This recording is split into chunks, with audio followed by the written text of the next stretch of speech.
Hi, friends. Welcome back to Light Talks. My name is Allie. I am your host for today. And today we're stepping into a conversation that is important, it's heavy, and it's often left unspoken. October is Pregnancy and Infant Loss Awareness Month.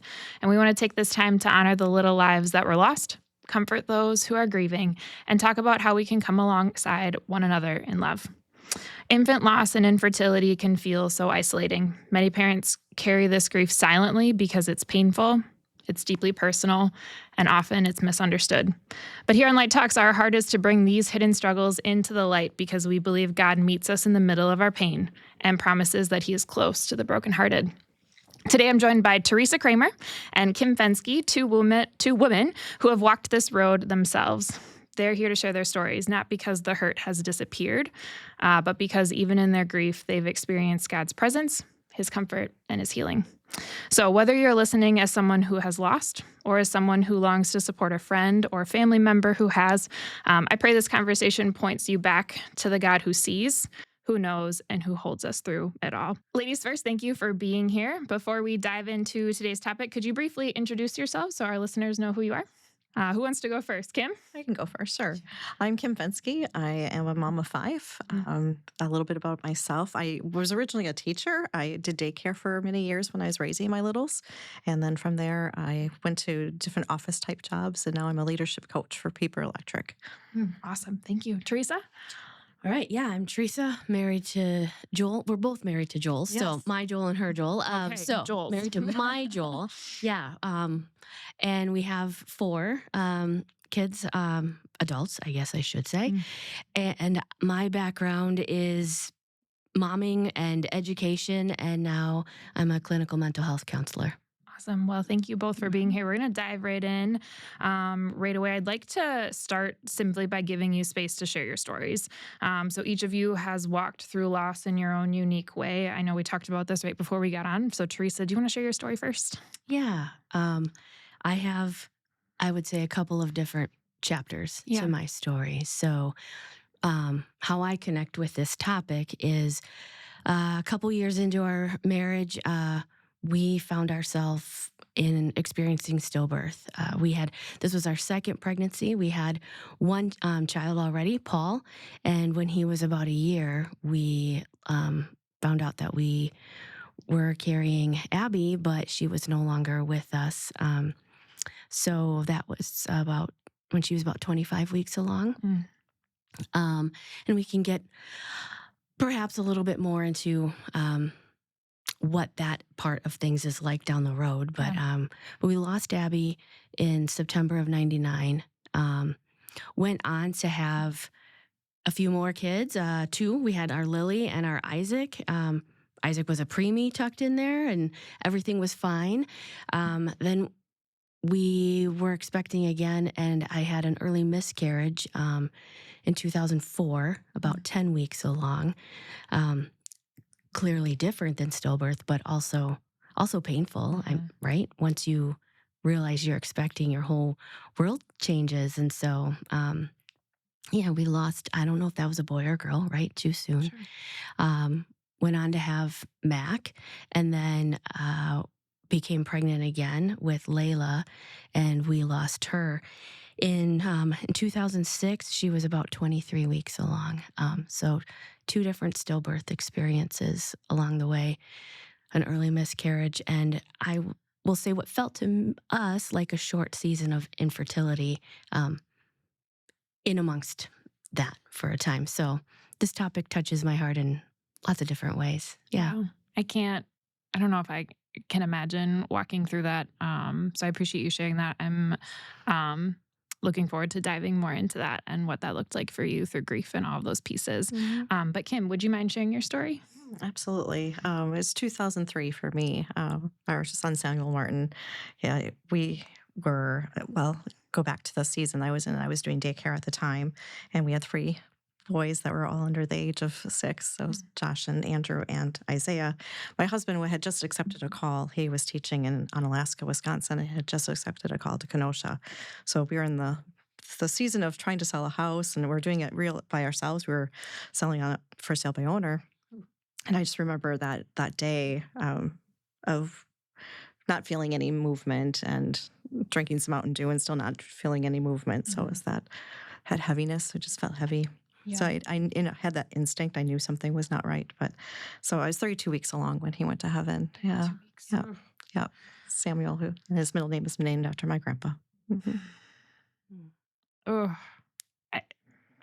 I in those moments, what do you wish people understood about what you were going through at that time? Tell me about the emotion. Tell me about the feelings that happened in those seasons. Yeah, I remember feeling, maybe this is true for you too, Kim, like a roller coaster or like wave after wave and sometimes nothing. Like it was a mixture of nothing, of being devastated, sad, really misunderstood. I didn't even understand myself what was going on. So to expect others to get it too, but it was, yeah, it just felt really isolating. And I did not realize how physical of a process this is, both during the loss and for the time following. You know, you want to get this horrible experience over with, yet you treasure it, right? And so it's just, it was all the things. But yeah, it's quite physical, and I didn't expect that, and I don't think anybody else around me did, like the prolonged part of that. So I don't know if that's true for you, Kim. Yeah, I would echo that. I think that it was like a double roller coaster. The first roller coaster as it was happening, like the denial, this isn't happening to me, to really knowing, I knew in my heart that that's what was happening. But we were at church, and Josh was saying, his class was singing in church that morning, and he was singing the song, I will enter his gates with thanksgiving in my heart. And the whole time I was losing, my tears were just flowing because I knew that what was happening was true. And yet, when someone offered to take the kids, I said, no. No, if we're going to go to the hospital, we're going to hear the heartbeat and everything is going to be fine. So it's just funny how you just go into a denial, but yet and you go into denial. So that was probably the first roller coaster ride of emotions. But then afterwards, the I have to be strong, and then you go to I'm not, and to be strong when your husband's not, or there's so many different things of navigating the grief once it has happened. It's tricky. If we're going to walk into it a little bit more, but like looking back, if you could tell your younger self anything in those moments, right? You had no idea in the moment, but if you could look back and tell yourself, especially if there's someone listening today, potentially who's walking in that season right now, what would you tell yourself about that season? That one's easier for me. Give myself grace. Give yourself grace. And there's no rules to grief. It's a journey. There's stages, sure, but you're going to go through them in different areas and different times, and just there's no rules. Lots of grace. Did you find yourself like being hard on yourself about those pieces? Absolutely. Like, tell me a little bit more about that. I think sometimes is my faith strong enough? Why am I so sad? I know he's in heaven. Some of that, I think you're just, am I doing it the right way? Some people do have. Well, at least you can have other kids or some of those things, and being angry or different things, and then being hard on myself for why am I being angry, and there's so many hormonal changes that are happening. Yeah. It's just a really, really difficult physical, emotional, spiritual time. So lots of grace. Yeah, I needed to be reminded that grief is going to look different between myself and my husband. We walked those paths differently. Kim, you mentioned taking turns being the strong partner while the other one is struggling, right? But even that looks different. And for, his strong days did not look like my strong days, right? And I think just to know that it's not always going to feel like this. But I mean, yeah, there was a long time where I'm like, I don't know how to get out from under this. And it's like, this is always going to hurt like this, because you're never going to have the opportunity to mom that kiddo, but it does pass. And clearly it must, because we were willing to try to have more, right? And walked through it again. And God is faithful. Even when you can't feel it and you don't understand, he is faithful. Yeah, you say that, and it reminds me of what you just said, Kim, too. Of were there seasons or moments where, right, you're mad about it? Did you question God? Were you? I mean, I picture I was just like wrestling with God. Like, did you wrestle a lot with God? Did you see His faithfulness right away? Were there periods of both? Tell me more about that. I heal through music. So as you say that, the song that comes to my mind is a album that my friend gave me after we lost Samuel. Mm. And it was Stephen Curtis Chapman. The album's title was Speechless, but there was two songs that were very pivotal in there. And the first one was With Hope.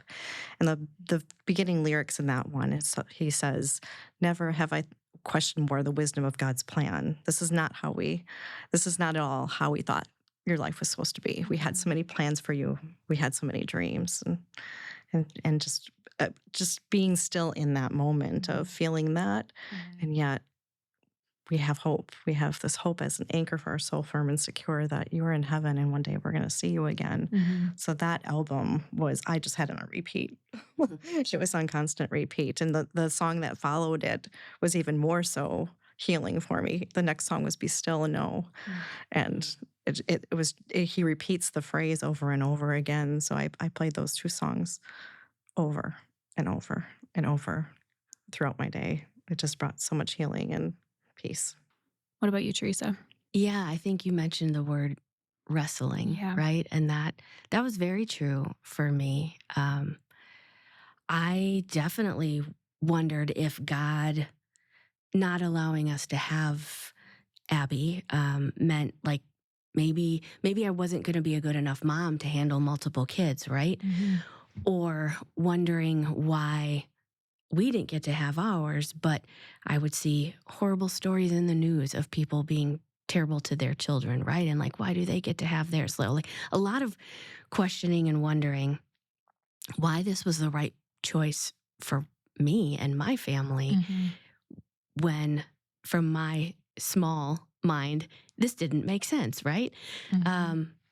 There were also, like, especially when we lost Layla, it was such I'll say a mixed bag, because we had a really great church community and a lot of friends who were raising kids all around the same age.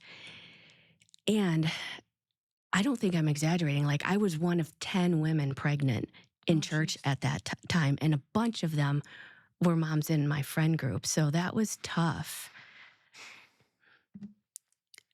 And God used those same women as a source of support. Um, and I also took a step back, right? Because that's what I needed, because I knew I could trust him, like you're saying, Kim, right? Like, while I question his wisdom, I also know who he is, and I can Mhm. rest in that. But to walk that out daily was tough. Mhm.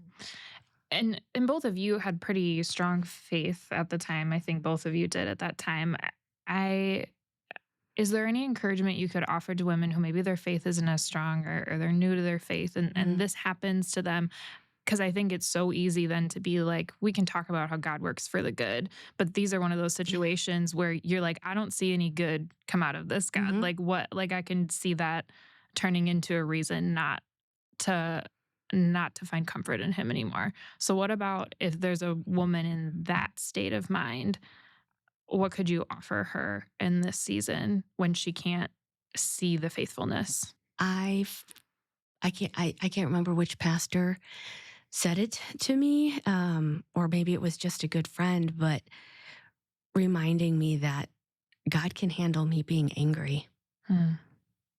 because that was the honest truth of it in some moments. And so, hey, thank you. Um, Knowing that that part of what I was going through wasn't too much for him, Mhm. he stood ready with open arms, even for that version of me who Sure. felt distant and angry and wasn't so confident that this is good. Mhm. Um, so, yeah, while I would say, I will say I had grown up in the faith. Sure. I thought I had strong faith, but that's come in time. And if I'm honest, it's come through walking through seasons like this. Mm. Um, and I stepped out of church for a time, especially that second time around, because it was just too hard to be there. And I felt like I was probably a distraction to other Sure. people in that space. And I didn't have anything good to talk about with anybody afterwards, right? So Sure. it was, and this is 2 decades ago. So there was no church online. So it was challenging to find a way to stay rooted and connected when my sense of church community and family's been rocked, when I'm mad at God. Yet be still and know, like at that moment or in those seasons, you're just so broken. And I remember reaching for other things that I thought would help, but nothing helped like knowing that God had this, even when I didn't understand it, to trust that there is somebody bigger and far wiser than me that is able and capable, that loves me fiercely, even when I'm mad at him. And I think embracing the truth that he knows what it's like to lose a child. He sacrificed his own son. He can handle all the emotions that he went through them himself. He's not just because he's God doesn't mean he doesn't feel. He does have feelings, and he knows intimately what that looks like.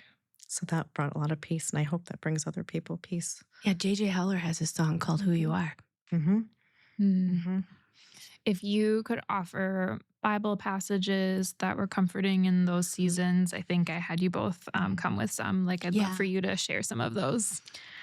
Well, my go-tos were always Romans 8:28. We know he works for the good, right? Yep. I had to believe it, because if I let myself slip into, but maybe he doesn't, that's a way darker place to be than where I already was, right? Yeah. And Jeremiah 29:11, for I know the plans I have for you. Yeah. And then I didn't remember the reference, but I remember hearing passages about how the Holy Spirit can intercede for us. Like, even when we don't have the words, he can interpret our groans, right? And grumbles. Yeah. Yep. And I looked, and that's in Romans 8:26 and 27, right before. Really? Yeah, right? So I was just looking through that last night, through my journals, and knowing that was an important passage, but I hadn't written down the reference. I was like, oh my gosh, okay, so this whole chunk goes together. And then in Psalms 34 and in 147, those passages where he talks about being close to the brokenhearted and healing wounds, and that's what it is, physically, mentally, emotionally, spiritually, and he's there for it. Those are good ones. Kim, what about you? Psalm 46:10, be still and know I am God. That's my anchor, coming from those songs. But then Hebrews 6:19, we have that hope as an anchor, firm and secure, that hope of heaven. And God is full of truth. He can't lie. It's not in him. So his promises will be fulfilled. So that having that. And then Psalm 121, verses 1 and 2, I lift my eyes into the hills. Where does my help come from? My help comes from him. Oh my God alone, maker of heaven and earth. Yeah. When you say be still, what does that mean to you? Like what does that look like in practice, to be still? We're not human doings, we're human beings. And when you're a mom and you have 3 little boys, you don't put yourself first. You give your family, you give to the work that you're doing, you're always doing. So really to sit still. And what does that look like? I have learned that journaling is still not a really great spot for me. I have some struggles with journaling, but there's so much great blessings in that. But for me, it's sitting by water, really enjoying his creation. I love that too. Just to be in that space. That's where I need to go there. I need to have that quiet solitude with him. I crave it, and I yearn for it. I look for it. So it is truly that being still, being silent, putting your hands down and not on something, or like trying to multitask. It really is just like sitting in it, which I think is scary, because then you probably have some feelings that probably come with being still too, which I think is probably something that happens if you want to distract yourself and you want to just keep moving. And instead, God tells us to do the opposite and just to be still. Yeah. I should be doing this. I should be doing that. Yep. And You're shooting all over yourself. Yeah, we're really good at that. really good. But there's a balance of like, because to a degree, busy is good, Yep. right? To stay engaged, we wouldn't want to completely isolate. Yep. And true healing, like we can't go around, over, and under, like we have to go through. And so when we develop that practice of being still and letting ourselves feel the things that we need to feel, and some of it's going to hurt and some of it is going to feel like so much comfort, right? Because when we let ourselves actually admit what the struggle is, God is faithful to show up in that, in his word, through song, to provide that in people. But don't underestimate what he can do for you when you're just quiet with him and surrender to that, which is hard to willingly walk into. And it's really important. And I'm sure we'll get to some of this more later as far as like what others can do. Yeah. But Kim mentioned having grace for yourself. And it's going to be really important if you are in a caregiving role for someone who's walking through this, to give them space to just be. Like, don't be scared of letting them just sit in it. They need to do that to a degree. Yeah. That's good. I'm excited to talk more about that because I think it'll be really helpful for a lot of people. But Theresa, you had brought this up. You and Joel had different days where you're strong and not. And grief is very different, I think, for men and women in general. So what did that look like in your relationship? What did it look like for you and your husband to grieve and heal together or separately? Walk us through that. Well, for us, since we had two pretty devastating experiences, not that the miscarriage wasn't, but, stillbirth is just, everybody around you's had a chance to get to know this baby and be ready, right? And we had Paul when we lost Abby, and we had Paul, Lily, Isaac, and Mac when we lost Layla. So this idea of needing to be on or present or engaged with different people, we developed a pretty good way to tag team to take care of our own little crew. But the part of the outward facing, what it looked like for everybody else. And because we were both teachers and in ministry at that time, I mean, my husband still is, thinking what we should look like to be strong and walk through this faithfully, there felt some pressure around that. And I don't know that was necessarily coming. No, nobody's directly saying like, be better, button it up, right? Sure. But that is something that you kind of get a sense of. And I can't help but think that men feel that even more strong. Yeah. More strongly, right? To be put together in the rock for their partner, and then to also look like they're managing well for a public face. And so it was essential. We didn't do this well the first time, but the second time, to recognize what each other needs. And honestly, some of the most raw conversations early on, I needed to have with somebody that wasn't Joel, and he needed to have with somebody who wasn't me, because we were so worried about being strong enough and not too broken necessarily for each other that things would go unsaid the first time around. So second time, we found healthy outlets, and that didn't tear us apart. That actually equipped us to be better together.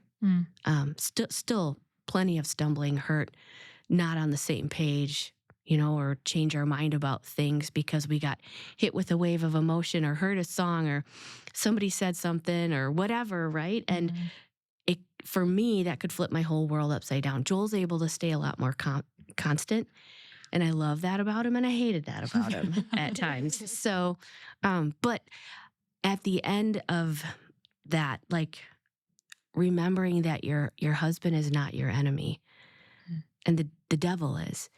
And he's so good at what he does. And it's horrible to say, but he absolutely capitalizes on heartbreak like this to create doubt and chaos and friction and all the things that are going to cause you to doubt God's goodness, to wonder if you can handle this, to feel like this person isn't on my team, and to pull you further into isolation. And that's just be aware of who your real enemy is in that. And the best way to combat that is to be in the Word. Sure. Yeah. On your own, with your partner, if that's possible too. Yeah. What about you and Joel, Kim? A lot of the similar themes, but I would say overall that the experience of losing Samuel strengthened our marriage. It was amazing to see how God really did on days that I was not. I was a total mess. Joel was really strong on those days, and on days that he wasn't doing great. And I think we sometimes forget the pain that men do experience because they have no control over this. And they're the protectors, they're the providers, and they can't do anything about the situation. So I think they're not always sure how to help. So going back to what Theresa was saying, but really finding those people that can come alongside and help you, both of you, because you have different needs and different hurts that you're dealing with as a man and a woman. It's just different. But I can honestly say we came away from that experience much stronger in our relationship, and that was beautiful. Yeah, I really like what you said about you're on the same team and the devil's gonna do everything he can to capitalize on this experience to tear your marriage apart. And I think that's a fear for a lot of people of, if this happens, I know I've had this fear, if this happens, will it be the thing that tears our marriage apart? And what I'm hearing you say is, don't let that be a fear, don't let that win, and find ways to get on the same team at the end of the day. Yeah, like it absolutely can be the outcome Kim talked about. And it was for us too, right? Like we stayed together, we had more kids, we walked it again, right? And so God has absolutely used it for good in many ways. I would never ask to walk through it, but he's done beautiful things through it. Even just valuing the children we do have even more, right? It's shaped the way we do life because we know what it's like to not get a chance to do that. Yeah. And to have my husband be part of that process. He's got his own understanding, and it's shaped his own values and how he wants to do things in much more profound ways than something I could say, right? That's God speaking to each of us through this loss. Love that. We've talked a lot about the grieving process. And I'm just curious, especially Theresa, with your background, how do you know if you're walking through a normal grieving process versus when it might be wise to seek counseling or professional help? Because I'm sure that I don't know if it actually is clear in the moment. It's not really, right? So kind of going back to where we were in the conversation a bit ago, Kim said you were talking about having grace, right? And there are no rules. And generally speaking, there's not with grief, right? We know that there's these stages, but they're not a linear path.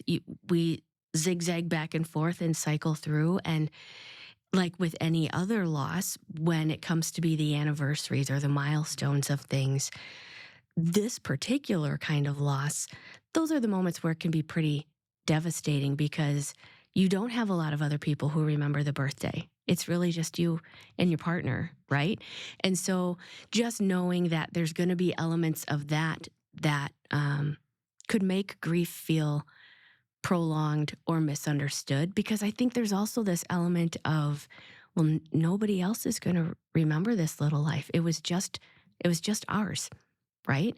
And so there's this idea of clinging to, and I don't think that has to be bad. I can honestly say, like, we still talk about the girls, my kids who are now adults.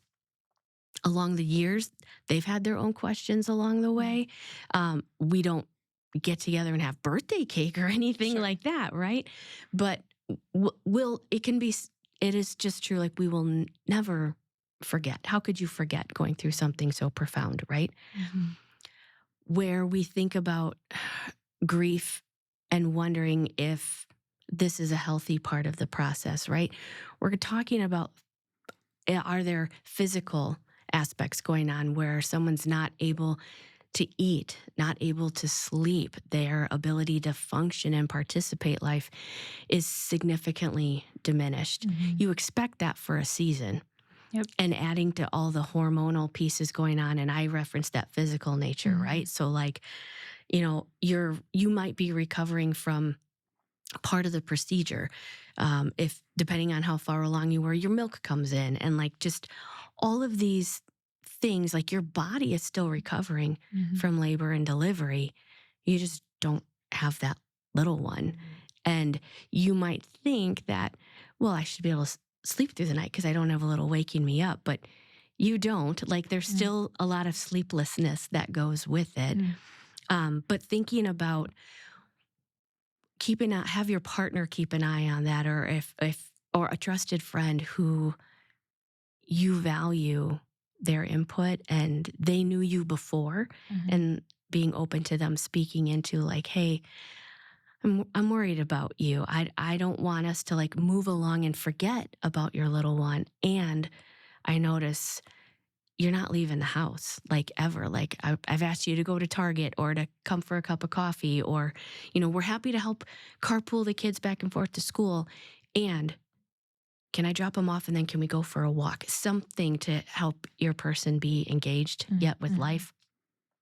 If this emotional roller coaster doesn't ever seem to be coming to an end, or it's come to an end in a super low spot, that's something to be mindful of too, because perhaps there's some hormonal shifts that have gone on where it'd be really a blessing to the situation to have a professional consultation to find out, is this something that we can do with therapy and like to unlock part of your grief process?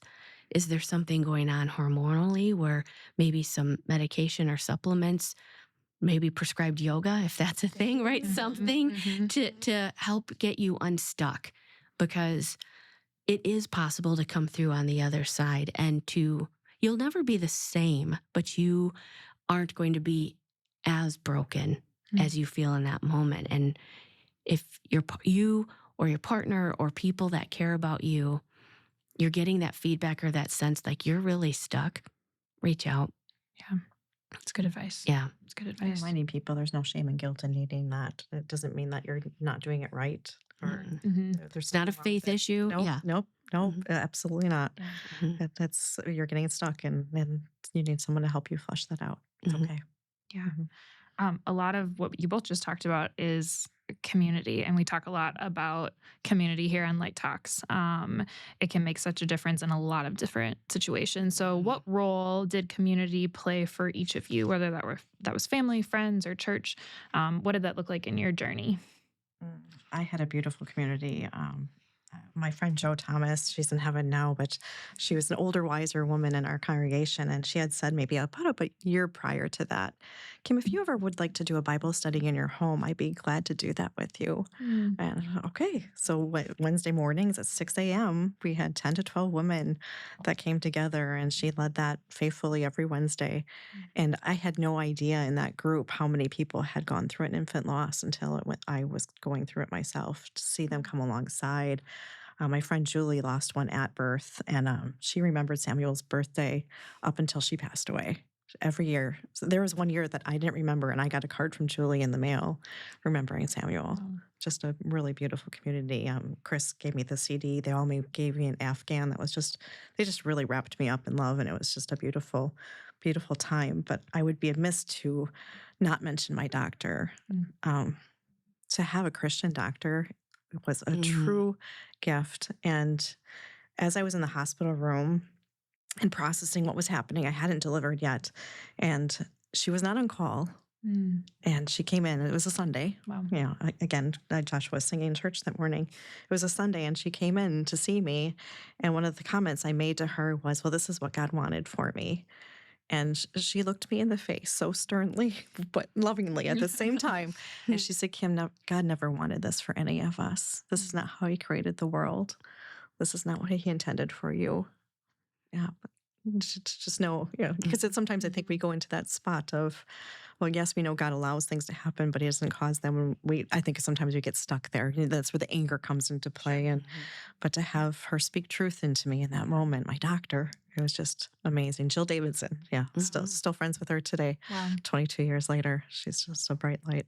It's amazing. I'm glad to hear that you had a community around you. What about you, Theresa?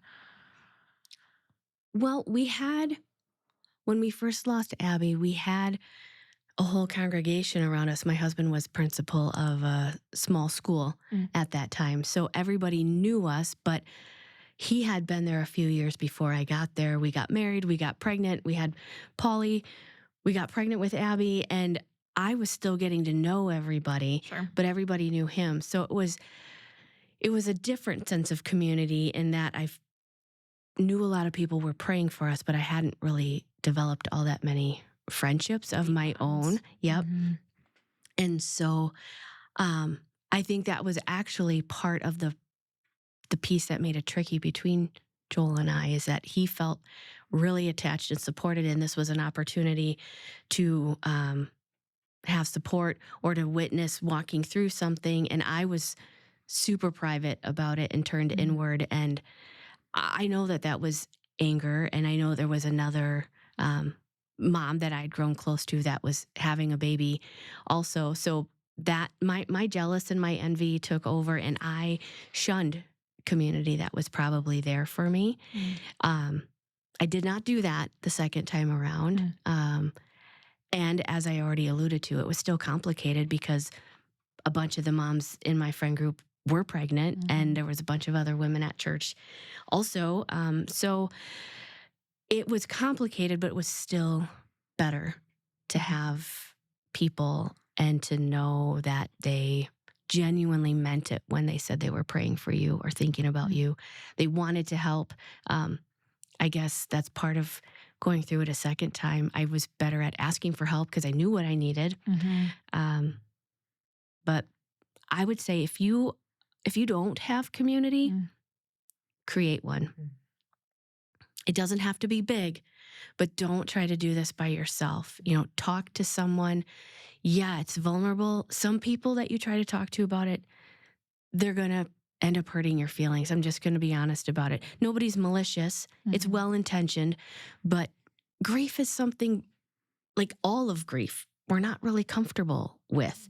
It's awkward and hard, even if everybody knew the person, or even if it's grandma who everybody was expecting. She's going to go meet Jesus now. We really don't know what to do with these little lives that your friends didn't even meet yet, right? Or they feel bad because they're having a healthy pregnancy and you're not, right? And so there are layers of complication to it, but who also is going to best get the heart of a mom than other moms?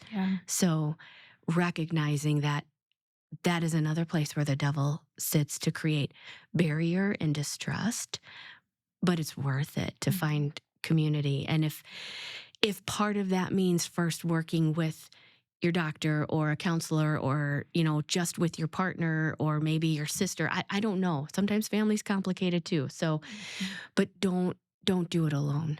Having a network or pocket of people is key. Yeah.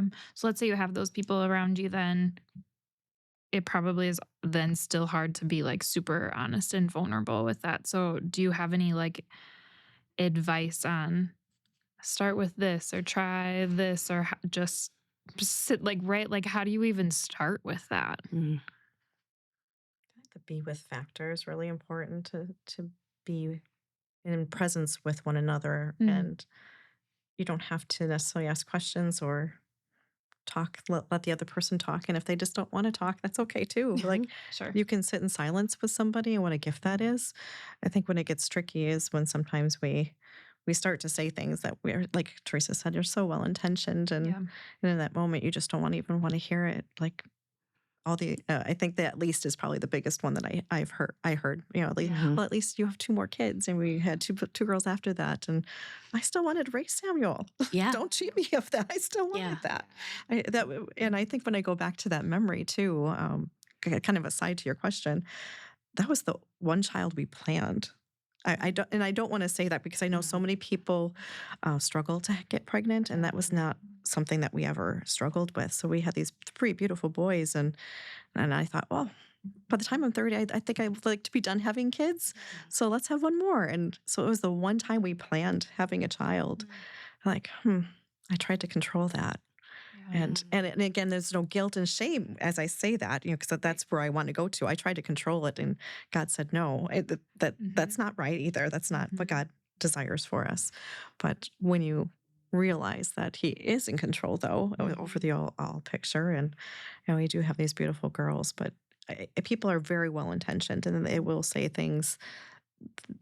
They mean well, and we in the moment just don't take it as a gift, and really to extend grace to them in those cases. And at the same time, I think I heard a podcast once where they talked about grief homework.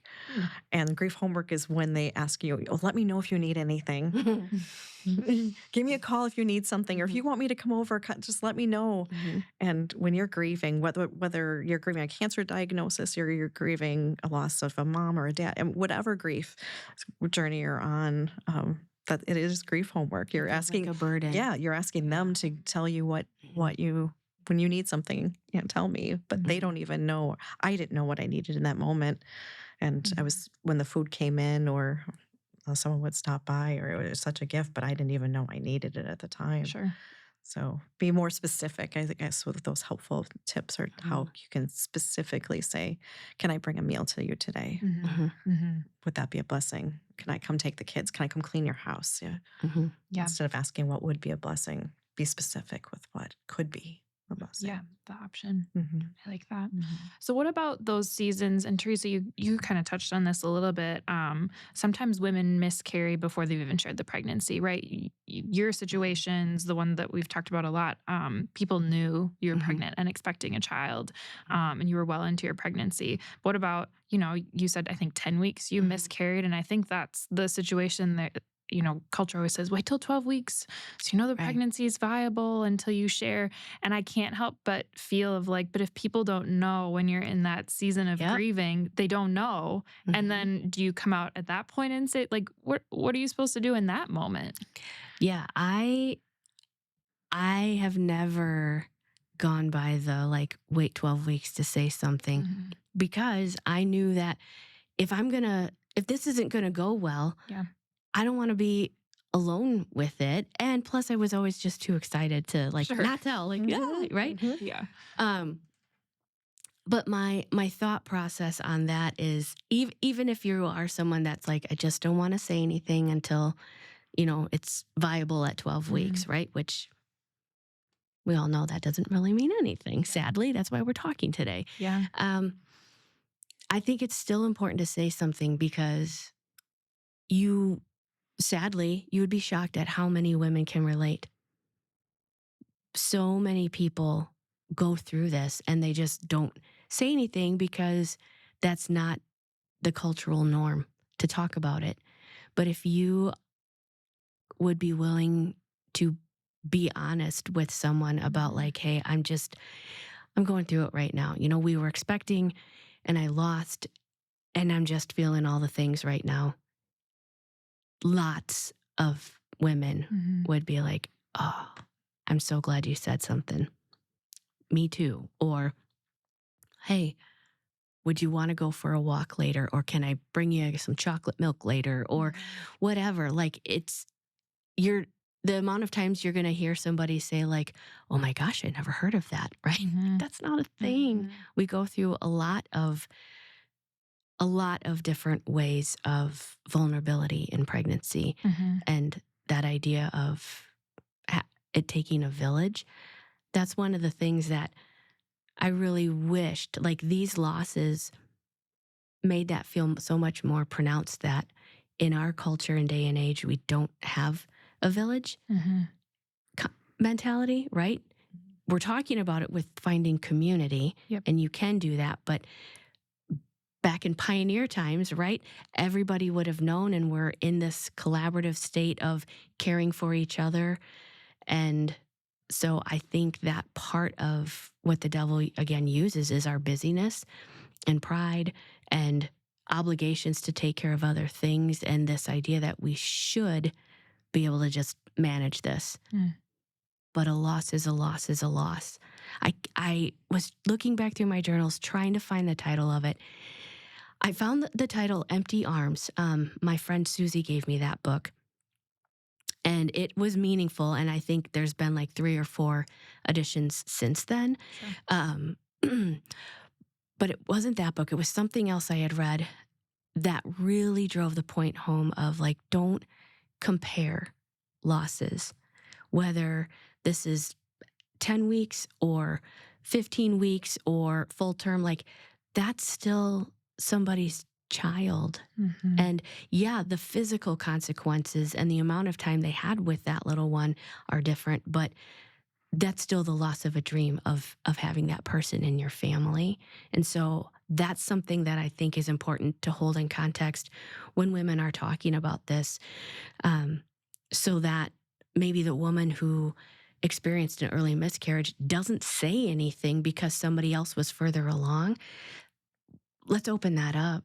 We all need that love and compassion for having walked through the losses that we have. Yeah. It's great advice. The last piece I wanted to kind of dive into today was, yes, as people on the outside trying to support those who are grieving, who have lost. From your perspective, I mean, everybody's journey is different, right? So you might need one thing, Kim, you might need another thing, and it might not all look the same. But from your perspectives, what was helpful in those early days? What wasn't helpful? I mean, I think I'm especially thinking these, if you're kind of if you don't know what this process is like, how can we help individuals through this? I actually wrote some notes down around this because, and again, this was my experience. Yep. Kim's, yours might be different, right? But meals was helpful, especially that second time around when my family needed to keep functioning and I just wasn't able to keep up with things, right? So whether that is individuals contacting you directly, something that our church has, that the meal train, I think it is, that's lovely to have like one person at the helm, and then you can just kind of monitor that without fielding a lot of phone calls and texts and things like that. Yeah. Or if you don't have that, pick a designated friend and just be like, you can talk to so-and-so. They're my point person, right? Meals. I loved cards because that's something that I still can go back and look at, that somebody took time to write that and send that to me. And just knowing, like, whatever your message is, whether you're talking in person or in that card, like, I know you're not going to solve this or make this go away. That's not what it's for. But just to know that you're thinking about me and you're praying for me, that's what I need in that moment. I personally liked some space, but I like to know that you were thinking about me, which probably sounds weird. Like, I'm not trying to be gamey, but like at the time, like I can't be alone, but I also can't be with so many people right now. Yeah. My bandwidth was Joel and my kids. And then, yeah, just those messages of I'm thinking of you or praying for you. Those are what felt the best. Coming over, popping in. Not a good idea. Not for me. Sure. Offering to take my kids. No, that didn't sit well for me because I was having major mother hen moments. Like, I don't get to be mom to this one, so I'm going to hold these ones really close, right? So for me, that's what it was. Probably I wasn't momming 100% by any means, but they were making it, and I just needed them near. Needed them around. I needed them around. Yep. And Kim, you talked about this too, like the silver lining messages, but at least this, or but at least that. Please don't paint a silver lining over my devastation. I will get there. I'm aware I have other kids. I'm aware I can probably get pregnant. You don't need to tell me those things. Right now, I want to be mom to this baby, and I can't. Yeah. Absolutely. Yeah. Yeah. And similarly, the words of encouragement cards, that was, I kept every single one. And then Same. I weeded out some. When I say weeded out, if there wasn't a personal message in it, it was just the Hallmark card Yeah. and love you, Chris kind of thing. That I got to a point where I could release those, and I only kept. But I still have all of those cards that if you wrote a note to me, that I kept that near and dear, and it was a huge encouragement to me. I find that really interesting because I think I love writing cards, and also I'm like, do people really look at cards? Is that worth will people just look at Yes. them? And to hear this, Yes. and if you are out there and you also are a card writer, a handwritten card, and you're like, I don't know if that works in 2025, I'm hearing that yes, It could be a piece of paper. It doesn't have to be the $5 card. But it could be the words that something- meant the most to me are what You you took time handwritten. to do it and to Yeah. snail mail it to me. Yeah. Yeah, Which huge. is, and to hear that you hung on to it, I mean, it could be a blessing for years and years and years. So Absolutely. okay. Absolutely. Thank you for And, that. and those were very personal. So I had some family members that were upset that I didn't share those in those first moments. I didn't pass the card around for everybody to read. It's mine. It was mine. It was for me. It's my grief. It's my. Interesting. I just was in that mode. That's what I needed. And that's how I was processing it. And another layer to that is because our family was out, not nearby. We didn't have anybody within 3 hours of us. So they all came and they stayed at our house. And it's so lovely. The sentiment is really lovely. But I literally got up in the morning at 5 a.m. just so incredibly sad. And I could go nowhere in my house to grieve. Yeah. And I wanted to get in the car and I was just going to drive somewhere and go to my friend's house. I couldn't get out of the driveway. You were parked in? I was parked in.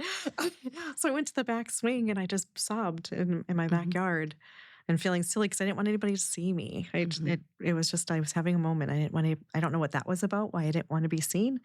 I just wanted to be by myself. And I get it. Which I think is fair. Yeah, you're allowed to have moments. on your So own to just grieve that. being aware of those, when if somebody might need some quiet time and what that looks like. And we had to get ready for a funeral and all the things. And they're trying to be helpful and it really is lovely. And sometimes you just need to be. Yeah. You talked about the silver lining messages to not do that. Is there anything else people shouldn't say? Like if you're just completely ignorant to the situation and we're not comfortable around grief. And so then something, I feel like I've been there of like, I don't want to say the wrong thing. And so then do you choose to say nothing, but I don't know if that's the right thing. Yeah. I would say try not to talk in timetables. Like using language that conveys you have some sort of expectation for how they should be doing. Maybe another way, like going maybe back to the previous part of our conversation around how do you know if their grieving process is in an okay spot or if they maybe need help, right? You could step into that saying I miss you and I remember we used to this or we used to that, and I'm not trying to rush your process. And do you what would help? Could I sit with you? Do you think you want to talk to somebody? I don't want to, again, rush your process. And I just want you to know, I watch you and you're not yourself. You seem to be stuck in this really hard spot. So it's that idea of letting somebody know that I notice you and I see you. I'm not trying to control it. I just want you to know, I see this and I love you. It's a scary conversation. It is. It really is. And I would say, don't talk to them until you've talked to him, right? Be in the Word. You will find comfort in there. You will also find God talk a lot about grief in there. So part of it is for all of us to become better acquainted with grief and just understand it's really purposeful and it's really prevalent if you slow down and take a minute to just look around you. And I think I've talked about this before. I don't know if it was in this podcast or whatnot, but Psalm 23, where he talks about, lo, I walk through the valley of the shadow, right? And we would much prefer to lace up our shoes and run and just get out of there and get over that as quickly as we can.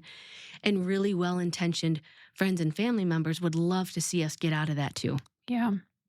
And grief is a process. And so it is that balance. And so be in the Word and be in prayer over what's my motivation or intention for coming to talk to them? Am I uncomfortable? Are they really struggling? What are they already doing, right? Like, help me understand your journey. Maybe they just need you to be willing to hear hard or ugly things that they're thinking about, and that's enough to help. Yeah. Or just sit with no expectation to talk. They don't want to talk. They don't want to talk. That's okay too. Yeah. Giving credence to giving yourself space to lament, and reading the Psalms. I mean, David did this over and over so well, lamenting and inviting God into that lament. Yeah. Run Collective has a song called "Weep with Me." Just inviting Jesus to come in and you know my situation, and I know you're still good. They're both true. This sucks, and you're still good. It's both true. I think one piece I wish I would have paused a little bit more and allowed myself to lament longer, because I ran my own daycare business in my home. I went back a week later because I thought, well, why I don't need to take 3 months off. I don't have a baby, forgetting that my body still needed to heal. So I'm literally holding this baby in my arms that's not mine, feeding in a bottle while my milk is coming in, and putting cabbage leaves on him and just weeping. And I wish I would have given myself more time. But like you were saying, Theresa, you just power through. Like, I can do this. I'm good. And no, I wasn't good. Yeah. Be okay with walking through the valley, Mm-hmm. not running or sprinting, Correct. or trying to fly over it. Yes. Yeah, you must go through it. And it's beautiful when you do. And I think when you see the blessings, I mean, you don't always see the blessings, but there are so many that kind of. I'm seeing some right now. Right? Yeah. One of my favorite blessings is my brother actually saying something to me a couple of years ago. My parents came down and my in-laws came down. My mom and dad made it in time for the birth, and my in-laws did not. And I forgot that my brother was there. And once he said he was there, then I remember I can envision him by the hospital window sitting there. So he experienced the whole birth. And afterwards, he just was processing. And we never talked about it until a few years ago. So 17, 18 years later, he said, Kim, that was really pivotal to my faith walk, how you and Joel handled that and how you walked through it and the faith that you had. And I didn't feel strong in the moment at all. Like, I didn't think I was doing anything special. I felt like a failure. Like, I am not doing. It sucked. Yeah, it does. And to see that it affected my brother in such a huge way, and how God allowed that to bubble up was beautiful. So just knowing that there's so many nuggets of being able to help other women going through it. And Pastor Ellerhart from Fox Valley Lutheran, he's now at Beautiful Savior in Green Bay, but he had a sermon. He was a guest preacher at St. Mark in Green Bay, and he did a sermon about being ready. Are you ready? If Jesus comes back, are you ready? And he used the analogy of a fist. Say, when you're in your teenage years, you still want to go to prom, you want to do all the things. And then he started opening his hand, and then one of the examples he gave was a loss of a child, a cancer diagnosis. And pretty soon you're opening up your grip to a hand, open palm, saying, I'm ready. So God allows these things to remind us this is not our home.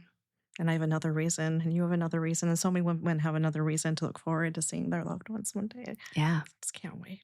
That throne room is going to be amazing, and this is just an added bonus. Yeah. Okay. Well, I've teared up almost half of the episode today.